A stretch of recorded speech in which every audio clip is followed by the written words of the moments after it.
Hello guys, I am your friend and FSSAI guide Sagar Shirke. आज हम देखने वाले हैं कि रेगुलेटरी जो राउंड अप है 2025 का, वो हम अभी लेने वाले हैं कि एग्जैक्टली रेगुलेटरी के अंदर जो 2025 के अंदर अगर जो भी चेंजेस हुए, हम आज उसके बारे में डिटेल में चर्चा करने वाले हैं। So let's talk about the detail regulatory round up of 2025 कि 2025 के अंदर क्या चेंजेस हुए, और आज हम उसके बारे में एकदम डिटेल्ड में चर्चा करने वाले हैं। और ये रेगुलेटर्स के लिए काफ़ी एक इम्पॉर्टेंट टॉपिक होने वाला है। That's why you have to understand all this things, and mostly जो फूड बिजनेस ऑपरेटर्स हैं उनके लिए काफ़ी इन्फॉर्मेटिव वीडियो होने वाला है, जिसके बारे में आज हम यहाँ पर चर्चा करने वाले हैं। ओवरव्यू ऑफ एफएसएसएआर्स, ठीक है। Food product regulations, PFFA, alcohol, nutra, HS, infant nutrition, organic, और जो आप जानते हो ऑलरेडी, आयुर्वेदा आहार, उसके बारे में हम चर्चा करेंगे। प्रोसेस रेगुलेशंस जो है, licence, import, recall and NSF approval, जैसे कि जैसे नॉवेल जो है product auditing, vegan endorsement, laboratory recognition and sampling, ये आज हम देखने वाले हैं। उसके साथ हम देखेंगे कि prohibitions and limits, prohibitions and restrictions, contaminants and toxins के ऊपर क्या है, ऑब्लिगेशंस क्या है, recovery and distribution of surplus food, safe food and balance diet for children, उसके बारे में manner ad claims, labels and display packaging के यहाँ पर जो क्या क्या मैनर्स है वो हम डिस्कस करने वाले हैं। So let's advisory, latest advisory and announcements जो है वो हम देखेंगे। जैसे कि आप यहाँ पर देख सकते हो कि mandatory update of form I X nominee, details by FBOs, auto approval provisions of non form C modification. तो आपको तो ऑलरेडी पता ही है कि यहाँ पर जो ये होती है एडवाइजरीज होती है वो दिखाई जाती है। अगर जैसे कि आपका ये है फॉस्कस के बारे में हम थोड़ा इंट्रोडक्शन ले रहे हैं। अनाउंसमेंट्स जो है वो एक बार जो आते हैं कि अगर आपको कोई नया फॉर्मेट, अगर कोई पब्लिक व्यू पॉइंट के लिए जो नोटिफिकेशंस हैं उनके लिए भी अनाउंसमेंट्स होती है, या फिर एफ के लिए अनाउंसमेंट, हेल्प डेस्क वगैरह तो ऑलरेडी आपको मालूम है। और एडवाइजरीज़ के अंदर ही, एडवाइजरीज एंड ऑर्डर के अंदर ही अगर पब्लिक व्यू पॉइंट के लिए जो नोटिफिकेशंस आते हैं तो फॉस्कॉस की वेबसाइट के ऊपर fssi.gov.in advisory.php, इसके ऊपर वो आपको डिटेलिंग जो होती है वो आपको जैसे सामने दिखाई दे रहा है कि जो पब्लिक व्यू पॉइंट्स के लिए दिए गए हैं एडवाइजरीज, तो वहाँ पर आप क्लिक करके चेक कर सकते हो। फिर नोटिफिकेशन से, अगर नोटिफिकेशंस कोई गवर्नमेंट गैजेट्स के हैं तो वो फॉस्कस के ऊपर कहाँ पर मिलेगी, जो नोटिफिकेशंस के टाइप के अंदर मिलेगी। चलो देखते हैं कि visit regularly for draft notification जो भी होता है वो आपको अपडेट करते रहना है, और रेगुलेटरी विजिट करते रहनी है नोटिफिकेशंस एंड सबमिटिंग कमेंट्स उसके लिए। Final notifications are uploaded under gazette notification. देखिए जो ड्राफ्ट नोटिफिकेशन होती है, जो कमेंट्स के लिए गवर्नमेंट ये करती है, पब्लिक के लिए ओपन रखती है, तो वो एग्जैक्टली रेगुलेटर्स है या फिर कोई पब्लिक जो है, जो कॉन्शियस है, तो उन्होंने डेफिनेटली नोटिफिकेशंस के अंदर जाके, एडवाइजरीज के अंदर जाके वहाँ पर अब उन्हें क्लिक करना चाहिए। जैसे कि देखिए ये जून मंथ के अंदर 10/6/05/25 के अंदर ये आया था कि draft food safety and standard FSSR जो है, sorry, food product standard and food additives amendment regulation 2025 relating to cheese powder के लिए उन्होंने वो नोटिफिकेशन ड्राफ्ट किया था। तो उसके बारे में वो पब्लिक को करनी चाहिए, ऐसा उनका कहना है।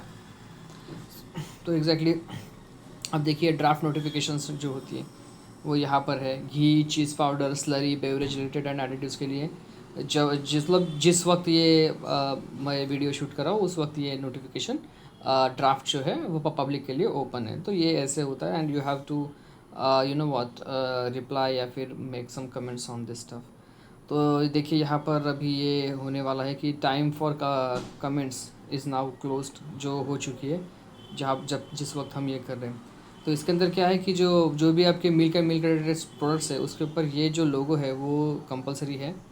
तो उसके बारे में ही वो ड्राफ्ट रेगुलेशन है जो आप देख सकते हो। तो this regulation may be called as a food safety standard labelling and display regulation all milk and milk products including composing milk products. जो लास्ट लाइन है आप देख सकते हैं, as per clause 5A of sub clause 2.1.1 under regulation of 2.1 food safety and standard FSSR shall carry the logo as a specified below. जैसे specify किया गया है कि कलर जो है ऐसे, जैसे कि मिल्क एंड मिल्क प्रोडक्ट्स के लिए ये है। तो गैजेट नोटिफिकेशन जो है वो 1 जनवरी है, वो एक्चुअली इन्फॉर्मेशन है वो आपको यहाँ पर दी जाती है, ठीक है। गैजेट जो नोटिफाइड है वो हो चुका है कि कंटामिनेंट्स एंड टॉक्सिन्स जो है एगमार्क BSI ये BIS ऑलरेडी आपको पता ही होगा कि एग्जैक्टली हाउ इट वर्क्स। तो इम्पॉर्टेंट बात है कि अभी जो अपडेट आया है उसके अनुसार रिन्यूअल ऑफ लाइसेंस के अंदर regulation of 2.1.7 of FSSA labelling जो रेगुलेशंस है LNR renewal is now instant and FSSR license and registration regulation renewal is now instant and can be applied for up to 5 years के लिए आप apply कर सकते हो and license registration eligible for renewal shall only be open 180 days prior to expire of license in first cost, ठीक है। 180 days ही अगर आपका लाइसेंस एक्सपायर होता है तो सिर्फ उस डे से लेकर 180 डेज तक ही, मतलब 6 महीने के आसपास ही वो ओपन रहेगा। उसके बाद आपका लाइसेंस जो है वो वेबसाइट से ही, डेटा पॉइंट सेट से ही आपको वो क्लियर कर देंगे। File early to avoid last minute rush, ठीक है। तो लास्ट मिनट रश में आपको नहीं करना चाहिए, आप प्रीवियसली करना शुरू कर दीजिए।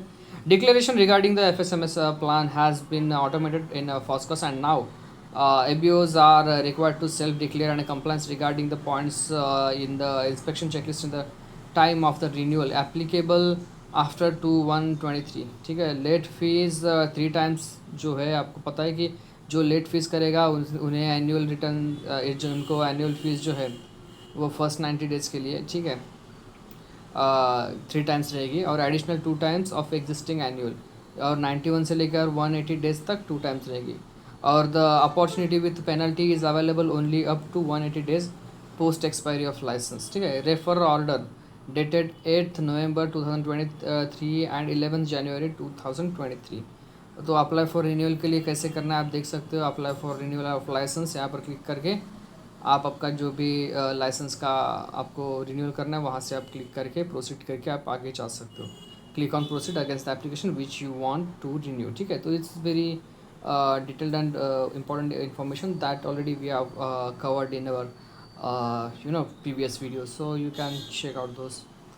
तो below receipt show renewal of license for 2 years with no fine, ठीक है, विदाउट फाइन 2 years के लिए ये जो रिसिप्ट है वो जनरेट हो चुकी है। तो ये एग्जैक्टली ऐसे रिसिप्ट जनरेट होती है। ये एक आपको रेगुलेटरी अपडेट्स जो है वो अपडेटेड क्या है वो आपको बताने के लिए हम ये वीडियो है ऑलरेडी, ठीक है। Filing of closure report after expiry of licence. तो देखिए आपका एक्सपायरी ऑफ लाइसेंस होने के बाद अगर आपको आपका लाइसेंस अगर रिन्यू नहीं करना है तो आपको क्लोजर रिपोर्ट सबमिट करना एक कंपलसरी है, ठीक है। All business whose licence registration has been expired during 24-25 should mandatory file a closure report on FOSCOS, ठीक है। तो वो करना ही पड़ेगा कि आपको क्लोजर रिपोर्ट के अंदर आपको देखिए that food business is no longer conducted on premises if new licence registration is obtained in detail of the same specific reason of for non renewal of licence. वो आपको देना पड़ेगा कि आपको why you are not renewing your licence, वो आपको एकदम detail में बताना पड़ेगा, ठीक है। वही रहेगा आपका क्लोजर रिपोर्ट। बिकॉज काफ़ी सारे लोग जो है वो ज़्यादा अपने लाइसेंस के ऊपर जैसे केसेस बढ़ते हैं या फिर कोई इश्यूज़ बढ़ते हैं तब वो क्या करते हैं, या तो रिन्यू नहीं करते या फिर एक्सपायरी छोड़ देते हैं या फिर क्लोजर रिपोर्ट सबमिट ही नहीं करते। तो ये जो ओनर होता है उसके लिए काफ़ी हेक्टिक बात आगे जाके बन सकती है, ठीक है। या फिर उनके लाइसेंस के ऊपर अगर कोई गलत इस्तेमाल भी कर सकता है। तो that's why this is most important कि अगर आपको लाइसेंस क्लोज करना है ना तो आप क्लोजर रिपोर्ट दे दो, ठीक है। और क्लोज आपको करना है ना तो आपको वो भी करना पड़ेगा कि आपके ऊपर कोई भी ड्यूज़ नहीं है, कोई भी इश्यूज़ नहीं है। तो that's why we are closing and we don't want to हमें आगे नहीं करना है। So it's very simple.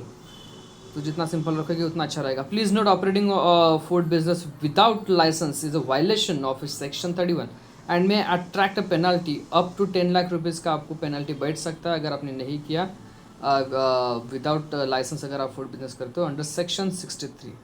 तो देखिए response file by ABO after licence registration has expired. अगर आपका लाइसेंस रजिस्ट्रेशन एक्सपायर होता है तो आपको कैसे वहाँ पर करना है, जैसे कि आप देख सकते हो फाइल योर रिस्पांस के अंदर आप प्रोसीड करके आप आगे बढ़ सकते हो।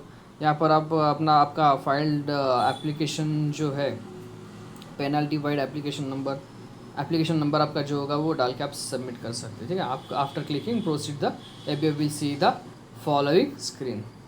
देन देखिए, देन आपको फाइल योर रिस्पॉन्स डिटेल्स के ऊपर आप जैसे क्लिक करोगे, आपको आप लाइसेंस नंबर डाल के आगे करोगे।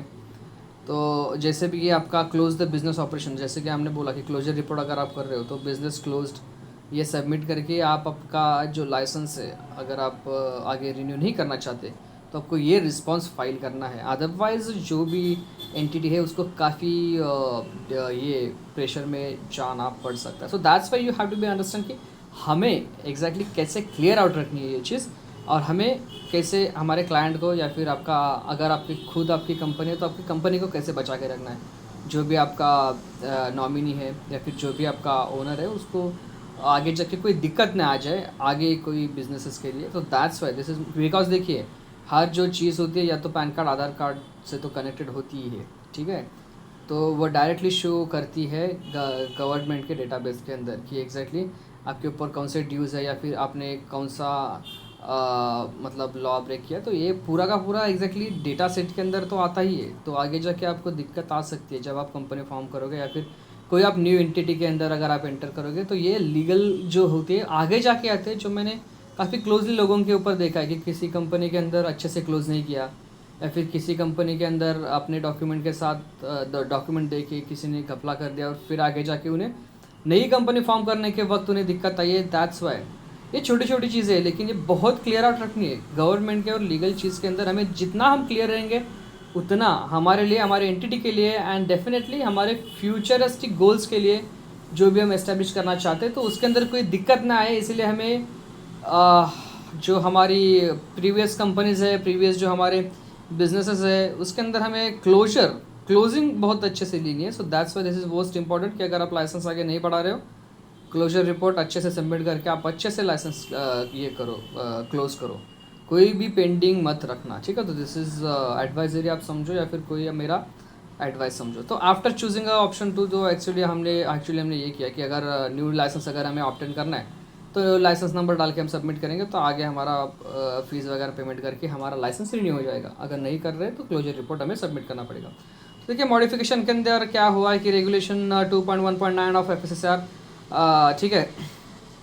तो ये है लाइसेंसिंग एंड रजिस्ट्रेशन जो है, food business operators shall ensure that the registering or licensing authority always has up to date information on their food business establishments and shall inform to the relevant authority of any modification or additions or change in product category, layout, expansion, closure or any other material information based on which the license was granted, and such information shall be conveyed before the changes occur, ठीक है। तो ये आपको हमेशा याद रखना है कि फॉर्म सी जो नॉन फॉर्म सी है उसके अंदर भी, ओके।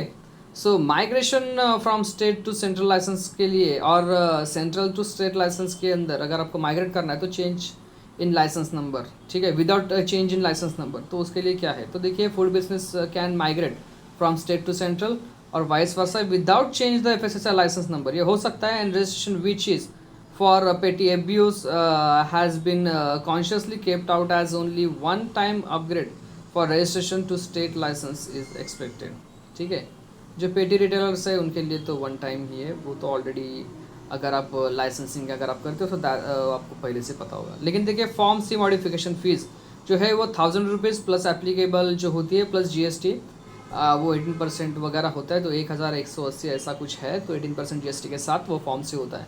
मैंने काफ़ी बार किया है, तो दैट्स में मुझे पता है। बट येस, ये जो फीस है आगे जाके फ्लक्चुएट हो सकते हैं। सो 1180 तो है ही, लेकिन प्लस माइनस हो सकते हैं प्लस GST, ठीक है। दो addition deletion of multiple products, addition deletion of KOB sorry kind of businesses, change of authorised premises, ठीक है। जो फॉर्म से के अंदर क्या क्या मॉडिफाई हो सकता है इसके बारे में चर्चा करें। तो change of person responsible for complying with the conditions of licence, जो नॉमिनी होता है, टेक्निकली क्वालिफाइड पर्सन इंचार्ज अगर आप जो होता है उसके लिए, auto generation of modified licence in case of addition of non high risk standardise food products.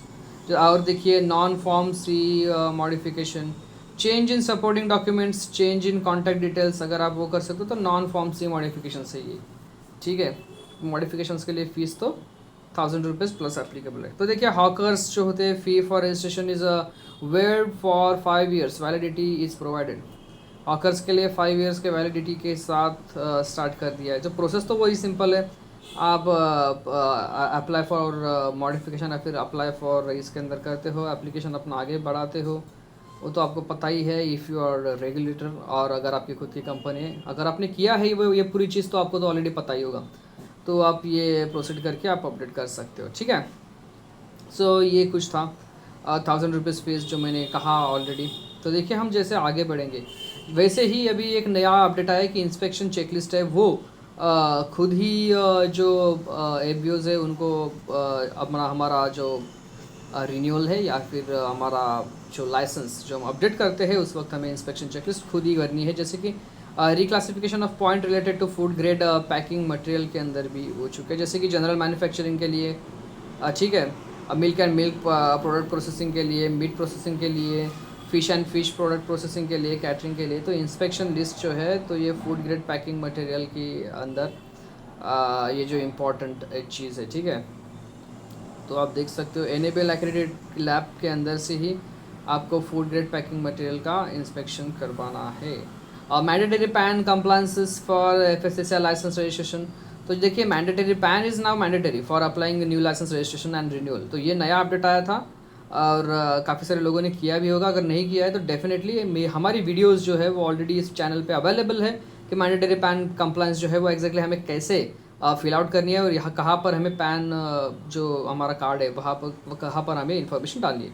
So this process licence registration should update PAN details on FoSCoS के ऊपर करनी है। तो मैंने काफ़ी डिटेल में वीडियो बनाई कि एग्जैक्टली हाउ टू हमें पैन जो है हमें कैसे अपडेट करवाना है। नेक्स्ट हम देखेंगे improvement notice. If the designated officer has a reasonable ground for believing that one food business operator has failed to comply with any regulations to which this section applies, he may be by a notice served on that food business operators in this act referred to as an improvement notice। तो ठीक है, आपको improvement notice आएगी as per clause 2.1.8 of FSSAI labeling and ठीक है regulation licensing and registration regulations read with the section 32 of FSSAI act 2006, ठीक है। तो उसके अंडर आपको इम्प्रूवमेंट नोटिस आ सकते हैं। इम्प्रूवमेंट नोटिस जो है आपको उसके जैसे नोटिस आएगी आपको अपील करने के लिए 15 days ऑफ टाइमिंग मिलेगा from date of issuing that particular improvement notice, ठीक है। तो उसके अंदर आपको उसका रिप्लाई देना है। इम्प्रूवमेंट नोटिस आपके लिए कैसे भी आ सकती है, जैसे कि मेरे क्लाइंट के लिए काफ़ी बार जो इम्प्रूवमेंट नोटिस है, काफ़ी बार नहीं काफ़ी जो है उनके लिए जैसे कि बेसिकली आती है कि जैसे कि अगर उनका मिसलीडिंग क्लेम है और अगर उन्होंने ऑडिट रिपोर्ट्स अगर अपडेट नहीं करवाए हैं या फिर एनुअल रिटर्न्स के अंदर अगर उनके कोई भी 6 मंथली उनके जो रिपोर्ट्स होते हैं प्रोडक्ट्स के अगर उन्होंने अपडेट नहीं करवाए हैं, अपलोड नहीं करवाए हैं, या फिर उन्होंने अगर कोई भी अगर अपडेट नहीं किया है एज़ पर जो कंडीशन ऑफ लाइसेंस अगर वो कंप्लाई नहीं करते तो डेफिनेटली उनको इम्प्रूवमेंट ऑफ नोटिस जाती है और कम्प्लीटली DO के पास, डेजिग्नेटेड ऑफिसर के पास वो कम्प्लीटली उनके हाथ में होता है कि वो आपके जो लाइसेंस है वो डिसॉल्व कर सकते हो, उसको कैंसिल करवा सकते हैं, ठीक है। तो उनके पास होता है। तो अगर आप बड़ा अगर कोई रीज़न नहीं है तो डेफिनेटली आपका लाइसेंस बच जाएगा, लेकिन आपको वो इम्प्रूवमेंट नोटिस फुलफिल करवानी ही पड़ती है। ऑडिट्स वगैरह प्रॉपर टाइम टू टाइम रखा कीजिए और डेफिनेटली एक डिटेल्ड हमारी जो पॉइंट ऑफ व्यू आप रखिए ताकि आपको कभी भी कहीं पर भी FSSAI के अंडर जाके आपको आगे जाके फंसना ना पड़े, because this is one of the serious thing, ठीक है। तो आपको वो ये करना है, ठीक है। अभी देखिए जो FRK जो है fortified rice traceability fortress applied application within FoSCoS, जैसे कि every manufacturer of premix for FRK and FRK shall upload lab test report of every batch of their production on Foscos along with the declaration of the source of iron and blending ration. Daily records of production raw materials and sales ensure clean in place systems wherever necessary for regular cleaning of the machine and equipment, ठीक है। वो आपको update करना पड़ेगा। तो annual returns जो है उसके बारे में हम देखेंगे कि regulations 2.1.13 of FSS labelling and regulation जो है licensing and registration regulation to be filed और बिफोर 31 मई, जो एवरी फाइनेंशियल ईयर 31 मई होता है उसके पहले पहले आपको वो फाइल आउट करनी है। तो आपको कैसे फाइल आउट करना है वो तो आपको पता ही होगा कि कंप्लायंस इन्फॉर्मेशन, KOB डेटा, काफ़ी सारे लोग अगर ये भर्ती होंगे तो उनको पता ही होगा, ठीक है। अगर इंपोर्ट का होता है तो एग्जैक्टली ये इंपोर्ट का टैब है, so you can see clearly. आप धीरे धीरे देख सकते हो, कोई दिक्कत नहीं है। आप ये आपको पता नहीं होगा तो आप देख सकते हो कि ऐसे ऐसे ऑप्शंस आपके सामने आने वाले हैं। तो देखिए इंपोर्टर्स के लिए भी काफ़ी एकदम सिंपल सा ये है। फर्स्ट क्लास की वेबसाइट के ऊपर आपको ये पूरी इन्फॉर्मेशन भरनी होती है, ठीक है। क्वांटिटी वगैरह देनी होती है, मेट्रिक टन के अंदर आपकी जितनी क्वांटिटी होती है वो, एक्सपोर्ट कंट्री का नेम वगैरह, डेट, बिलिंग, सब आपको, डेट का, बिलिंग का, सब ये। और ये इंपॉर्टेंट पता है क्यों? अगर आपने ये नहीं ना भरा तो आपको डबल ट्रिपल वो फाइन बैठता है, because government wants to know कि एग्जैक्टली आप कितना हमारा इंडिया के अंदर से कितना एक्सपोर्ट हो रहा है, कितना माल बन रहा है और कितना हम बिजनेस कर रहे हैं। एंड अकॉर्डिंग टू दैट हमारी गवर्नमेंट को बनाना पड़ता है कि डेटा एंड डेटा पॉइंट, और वो डेटा से काफ़ी इंपॉर्टेंट होता है कि पिछले साल के कंपैरिजन में इस साल हमारी कंपनियाँ ग्रो कर रही है या नहीं कर रही है, या फिर हमारे पास कितना ग्रोथ पोटेंशियल है, वो मालूम होने के लिए हमें डेटा बहुत इंपॉर्टेंट है। और दैट्स वाई इस डेटा के लिए गवर्नमेंट काफ़ी सेंसिटिव होती है कि अगर कोई ये डेटा फुलफिल ना करे तो उसे बड़ी से बड़ी ये जो चार्ज शीट है या पेनल्टी है वो बैठी जाती है। मैंने 30-30, 40-40 हज़ार, 60-60 हज़ार तक क्लाइंट के साथ वो काम किया है। So that's Y I know कि कितना बड़ा बड़ा जो रिस्क होता है वो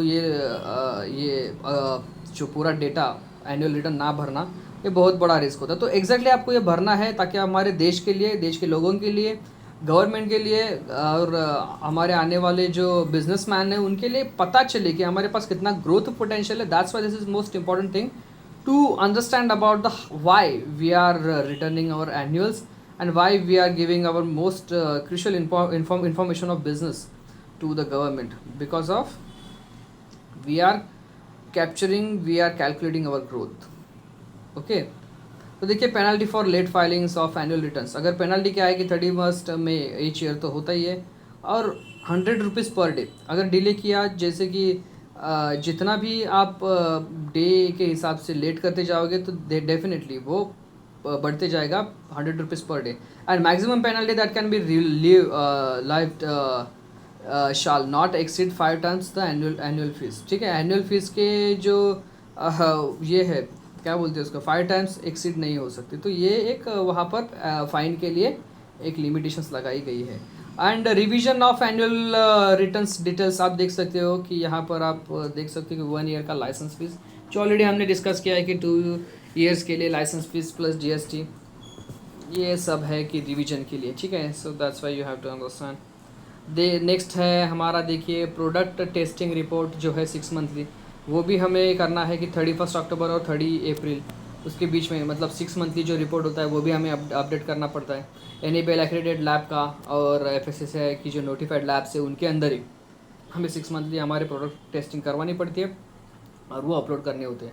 जैसे कि आपको पता है कि upload 6 monthly lab testing report, यहाँ पर हम क्लिक करके लैब टेस्टिंग रिपोर्ट के ऊपर आगे जाके प्रोसीड करके हमारे पास जो भी हमारे 6 मंथली रिपोर्ट है हम अपलोड करते हैं product by product. And this is most crucial कि जिन्हें एक्सपीरियंस है उन्हीं को ये काम करना चाहिए, क्योंकि अगर एक भी रिपोर्ट इधर उधर हो गया तो आगे जाके आपको दिक्कत आ सकती है, या फिर आपका जो एप्लीकेशन रिन्यूअल के वक्त भी आपको क्वेरी उठ सकती है। So that's why most important thing कि आपको ये एक एक्सपर्ट से काम करवाना चाहिए, या फिर अगर खुद कर रहे हो तो काफ़ी क्रूशियल तरीके से आपको ये काम करना चाहिए कि अपलोड करते हो सही तरीके से आपको ये डॉक्यूमेंटेशन अपलोड करवानी चाहिए। अगर नहीं आपको थोड़ा हार्ड लगता है तो डेफिनेटली मैंने इस वीडियो के लिंक के अंदर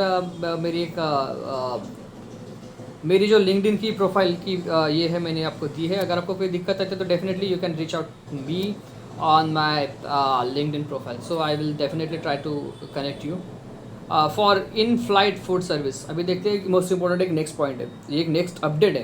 तो आप देख सकते हो कि flight kitchen operators shall endorse food service cater kind of business in their FSSAI licence. अगर आप फ्लाइट किचन जो होता है, फ्लाइट किचन ऑपरेटर्स अगर है, फ्लाइट के अंदर अगर किचन ऑपरेटर ऑपरेट हो रहा है तो डेफिनेटली वो उस फ्लाइट को या फिर फ्लाइटिंग कंपनी को उस किचन को कैटरर्स के अंदर जो है काइंड ऑफ बिजनेस के अंदर लाइसेंस लेना पड़ेगा FSSAI से.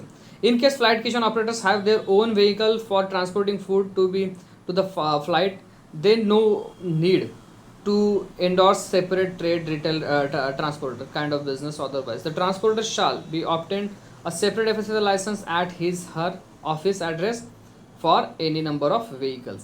ठीक है कि अगर किसी फ्लाइट के अगर कोई ये है, अगर कोई बड़ा ये है, अगर कोई कंपनी है और अगर उनका एक सेंट्रल किचन कहीं और है और वहीं से अगर फूड जा रहा है तो कोई ज़रूरत नहीं है आपको लाइसेंस लेने की. लेकिन अगर आप अपना आपका फूड अगर प्रिपेयर करते हो इन फ्लाइट, ठीक है, अगर किचन के अंदर अगर लंबी फ्लाइट्स है और किचन के अंदर ही अगर कोई सर्विस लाइन अगर वो करती है फूड प्रिपेयर करती है मैक्सिमम उनके पैसेंजर्स के लिए, तो डेफिनेटली उनको ये लाइसेंस लेना पड़ेगा.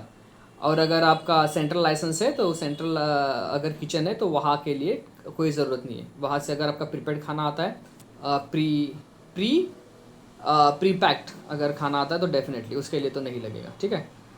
फ्लाइट किचन ऑपरेटर्स के लिए जैसे कि हमने बोला कि अगर कोई बड़ी एयरलाइन है सेंट्रल किचन है तो डेफिनेटली हेड ऑफिस के ऊपर उनको लाइसेंस मिल जाएगा. जैसे कि हमने बोला कि प्री पैकेज्ड फूड प्रोडक्ट्स के लिए कोई ज़रूरत है नहीं. ठीक है. तो ब्रांड नेम के अंदर ही उनका वो लाइसेंस बन जाएगा. ठीक है. लेबल रिक्वायरमेंट आप देख सकते हो. रिक्वायरमेंट्स एज पर 8.4 जैसे कि न्यू ये है अपडेट है. इन case of prepared food served for the immediate consumption such as hotels or by food service vendors or caterers or halwais, hospitals or religious gatherings of food served, airline, railway, passenger vehicle, mobile unit shall accompany or display the minimum information as specified below at the point of sale service of the food product. ठीक है. तो देखिए specified declaration दिया है यहाँ पर prescribed under the sub regulation 1.1, 2, 3, 4, 1.4, 3 and 4 and 1.9 of schedule 2 of this regulation. So देखिए polyols जो polyols है, polydextrose, caffeine, non caloric sweetener, monosodium glutamate, MSG, dietary fibre informed. देखिए यहाँ पर जो है relating to allergen and logo और veg और नॉन वेज ये तो ऑलरेडी है ही कि sub regulation 5.3F date and time of manufacturer shall be declared on packed meals served in airlines, railways and mobile catering units. तो उनके लिए ये इंपॉर्टेंट है लेबलिंग रिक्वायरमेंट्स कि date and timings of manufacturing आपको अगर उसके ऊपर लिखना पड़ेगा. मील्स एंड सर्व्ड जो होता है इन रेलवे के अंदर हो गया या फिर एयरलाइन के अंदर हो गया या फिर मोबाइल कैटरिंग यूनिट्स के अंदर हो गया. ठीक है. तो उनके लिए इंपॉर्टेंट है. वेज नॉन वेज जो लोगो है वो लिखना इंपॉर्टेंट है. ठीक है. तो दैट्स वाई लेबलिंग और लेबलिंग की जो रिक्वायरमेंट है वो काफ़ी बड़ी है इंडस्ट्री के अंदर और फूड जो सेक्शन है उनके लिए काफ़ी इम्पोर्टेंट है. ठीक है. और देखिए यहाँ पर जैसे कि दिया गया है आप देख सकते हो. देखिए यहाँ पर ये जो है शायद I think this is bread और व्हाट. ओके. तो देखिए इसके अंदर जो है जैसे इन्फॉर्मेशन दी गई है तो वैसे ही इन्फॉर्मेशन आपको जैसे कि देखिए CSI एयरपोर्ट मुंबई महाराष्ट्र जो आप देख सकते हो इतिहाड़ के लिए जो भी है. द शेयर्ड वर्क प्लेस अभी देखते हैं यहाँ पर शेयर्ड वर्क प्लेस लीज और रेंट कॉन्ट्रेक्चुअल और any agreement which stand valid in court of law between the ABOs and the work place provide can be submitted. अगर आपका शेयर्ड वर्क प्लेस है तो ABO को ज़रूर उनके जो लीज या रेंट एग्रीमेंट है उसके साथ सबमिट करना पड़ेगा. कंडीशन है ABO must provide the permanent address at the author signatory within any Indian state, union territory, and additional documents such as the GST, PAN, TAN or CIN, whichever is possessed, is also required to be enclosed. ठीक है. तो आपको जो भी आपका ABO का ये है परमानेंट एड्रेस है वो भी डालना ज़रूरी है ताकि भले ही आपका शेयर्ड वर्क प्लेस हो फिर भी. ठीक है. आपका परमानेंट एड्रेस एक जगह होना जो पैन टैन या फिर जो लाइट बिल एग्रीमेंट सॉरी आपका परमानेंट एड्रेस जहाँ पर भी हो उसका देना पड़ेगा. एलिजिबल ABOs जो है रीलेबलर है. इसके अंदर एलिजिबल कौन है शेयर्ड वर्क प्लेस के लिए. तो देखिए रीलेबलर्स है, ई-कॉमर्स जो है उनके लिए, इम्पोर्टर्स एंड ट्रेडर्स है, मर्चेंट्स है, एक्सपोर्टर्स है, IEC should have same address. ठीक है. Food vending agencies, transportation head offices and register offices. ठीक है. उनके लिए ये एलिजिबल है फॉर शेयर्ड वर्क प्लेस, ठीक है। नेक्स्ट देखते हैं high risk categories, milk and milk products, meat and meat products, fish and fish, fortified rice kernels, slaughter houses, package drinking water and and ये फोर्टिफाइड का, तो ये काफ़ी रिस्क का ये है, ठीक है। पैकेज ड्रिंकिंग वाटर्स के लिए आपको ऑलरेडी अगर पता ही होगा, pre package drinking waters and minerals waters are exempted from submission to FSSAI license. Sorry ये थोड़ा ये हो गया. These two products are now under high risk categories. Inspection of manufacturers processes is mandatory before grant of license of registration. ठीक है. Third party audits shall be conducted annually. ठीक है. तो ये एनुअली जो उनको थर्ड पार्टी ऑडिट्स जो है वो करवाने पड़ेंगे. Frequency of inspection of FSSAI जो है वो कंपलसरी होगा और once in a year, because this is the high risk category. Then है आपको अब देख सकते हो कि डायरेक्ट सेलिंग के अंदर क्या आ गया. तो डायरेक्ट सेल्स के अंदर is a method of selling product और service directly to the consumer bypassing traditional retail channels, जैसे कि MLM के अंदर होता है, मल्टी लेवल मार्केटिंग के अंदर. This sales approach involves a direct interaction between the sellers and buyers, with often facilitated through various techniques such as personal selling, home parties, demonstrations, or online platforms. So the representatives or distributions act as independent contractors or affiliates of the company. They promote and sell the products or services directly to the consumer. तो direct selling के अंदर आपको already पता ही होगा, social selling, MLM, party plan जो होते हैं उसके अंदर social commerce, social marketing, direct sales, networking, जैसे कि एमवे, मेडिकेयर, वेस्टिज, इंडिया जो है वो, फॉरएवर लिविंग प्रोडक्ट्स, एवॉन है, टपर वेयर जो ऑलरेडी है. तो ये कुछ ब्रांड है, हर्बल लाइफ वगैरह, तो डायरेक्ट सेलिंग करते हैं. तो डायरेक्ट सेलर्स के अंदर जो है काइंड ऑफ बिजनेस कौन सा है, डायरेक्ट सेलर्स. येस. तो येस, डायरेक्ट सेलर्स जो है उनको किस कैटेगरी में आएगा, तो उनका कैटेगरी है डायरेक्ट सेलर्स. तो ये dairy products, fats and fats oil, cereals, bakery products, salts and spices, food stuff intended to particular nutritional uses, जैसे कि न्यूट्रास्यूटिकल प्रोडक्ट्स है, बेवरेजेस है, रेडी टू ईट है, प्रिपेयर्ड फूड्स है, इंडियन स्वीट्स एंड स्नैक्स है. तो ये सारे जो प्रोडक्ट्स है वो यहाँ पर आ जाएगा. तो टर्नओवर जो एलिजिबिलिटी एनुअली रजिस्ट्रेशन जो है, तो अप टू अगर 12 लाख है तो नॉर्मल रजिस्ट्रेशन. स्टेट लाइसेंस अगर आप 12 लाख से 20 करोड़ के ऊपर अगर आप धंधा करते हो तो आपको स्टेट लाइसेंस लेना पड़ेगा. अगर आप सेंट्रल लाइसेंस, जैसे कि 20 करोड़ के ऊपर अगर आप धंधा करते हो, अगर आपके अंडर भी अगर काफ़ी सारे लोग हैं, जैसे मल्टी लेवल मार्केटिंग के अंदर जिसका बिजनेस 20 करोड़ के ऊपर गया, तो उसको डायरेक्ट सेलर्स का जो लाइसेंस है वो आपको सेंट्रल लाइसेंस लेना पड़ेगा. तो शायद ये आपको पता होगा कि ये कैसे लेने हैं, या फिर कैसे हमें इसके अंदर बिजनेस करना है, या फिर कैसे लाइसेंस लेना है. तो अगर इसके अंदर अगर किसी को लाइसेंस लेना है तो डेफिनेटली मेरा जो लिंक्डइन का कम्प्लीटली ये है लिंक है, मैं नीचे दे रहा हूँ, आप डायरेक्ट मैसेज मुझे कर सकते हो. सो तत्काल लाइसेंस जो है, अभी तत्काल लाइसेंस के बारे में काफ़ी सारे लोगों को नहीं पता होगा, ठीक है. तो ये फिलहाल तो प्रोसेसिंग में है, लेकिन आपको तत्काल लाइसेंस में आपको बता देता हूँ कि options enabled for the specific category, जैसे कि wholesalers, distributors, retailers, transporter, storage without atmospheric control, importers, food vending जो एजेंसीज है उनके लिए, direct sellers, merchants, exporters, digital verification उनको करना पड़ेगा, जैसे कि GST, CIN या फिर पैन, आधार कार्ड के लिए. और वैलिडिटी जो है उनकी तत्काल लाइसेंस के लिए 1 ईयर रहेगी. फीस एंड अदर कंडीशंस जैसे कि रिमेन सेम ही रहेगी, जैसे कि एग्जिस्टिंग लाइसेंसिंग और रजिस्ट्रेशन के रिक्वायरमेंट के अंदर होता है, ठीक है. तो 1 ईयर की वैलिडिटी होगी और तत्काल लाइसेंस होंगे, ठीक है. जैसे कि बड़े प्रोग्राम्स और वहाँ पर वगैरह या फिर वेंडिंग मशीन्स वगैरह होती है, ठीक है, तो उनको तत्काल लाइसेंस चाहिए होता है, ताकि फटाफट से उनका जो काम है वो चालू हो सके और फटाफट से वो आगे बढ़ सके. तो सेम ही है, 1 ईयर की वैलिडिटी रहेगी और कंडीशंस तो सेम ही रहेंगी, और GST, CIN नंबर और आधार कार्ड का डिजिटल वेरिफिकेशन के अंदर उनका हो जाएगा, ठीक है. तो आप देख सकते हो यहाँ पर आप कुछ उसके ये है इंफॉर्मेशन आपको दी गई है, जैसे कि जैसे कि यहाँ पर कटआउट्स लगा दिया गया है. तो declaration required in the application आप देख सकते हो कि he she do not possess the valid licence, registration at the same premises, और हिज और her licence registration has not been suspended और cancelled by the authorities in past 3 months, ठीक है. तो ये होना चाहिए. The applicant will be required to upload photographs of the unit specific including images of the entrance front facing in the unit, which shall help in identifying their food businesses, until for which license registration has been obtained instantly. देखिए ये food importers के लिए. और labelling requirements आप देख सकते हो कि बल्क पैकेजेस है, जैसे कि बल्क पैकेजेस के ऊपर name article ingredient list manufacturer exporter जो भी नाम है, कंट्री ऑफ ओरिजिन जिस कंट्री से आए, expiry best before, batch number, lot, FSSAI logo, importance जो है इम्पोर्टर का licence number, veg non veg logo declaration not for sale, retail sale के लिए नहीं है, इंडस्ट्रियल यूज़ के लिए है, उसके बारे में बल्क पैकेजिंग के लिए।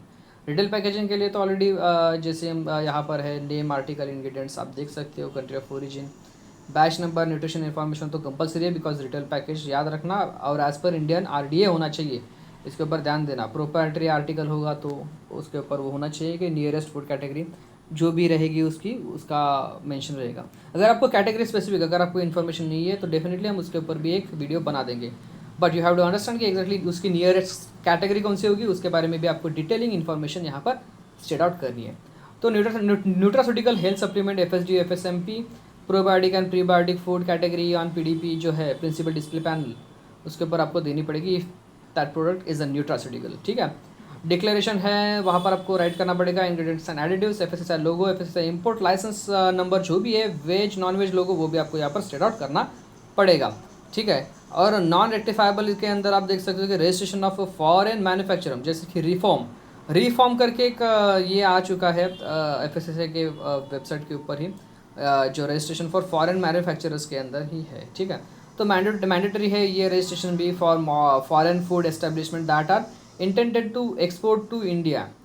ठीक है, मिल्क एंड मिल्क प्रोडक्ट्स है, मीट एंड मिल्क प्रोडक्ट्स है including poultry, fish and their products, egg powders है, इन्फेंट फूड्स है, न्यूट्रास्यूटिकल्स है। ठीक है, तो उनके लिए भी रजिस्ट्रेशन करना कंपलसरी है under the reform registration of the foreign manufacturers. ठीक है, कि जो सिर्फ इंडिया को एक्सपोर्ट करना चाह रहे तो उनके लिए, तो contempt authority to exporting country and directly you know what request to direct FSSAI. तो ये पूरी चीज़ होती है, आप यहाँ पर रोक के आप पूरा का पूरा इन्फॉर्मेशन देख सकते हो कि format of the registration of foreign food manufacturing facility तो एक्चुअली कैसे रहेगी। तो यहाँ पर कंट्री नेम है, competent authority in exporting country, उसका नेम एड्रेस जो भी होगा वो आएगा, details food manufacturing address, contact, approval, licence number जो भी रहेगा, एचएस जो कोड रहेगा, HSN कोड। ठीक है, तो वो भी कंपलसरी है, एक्सपोर्टेड टू इंडिया वो भी आपको यहाँ पर देना पड़ेगा।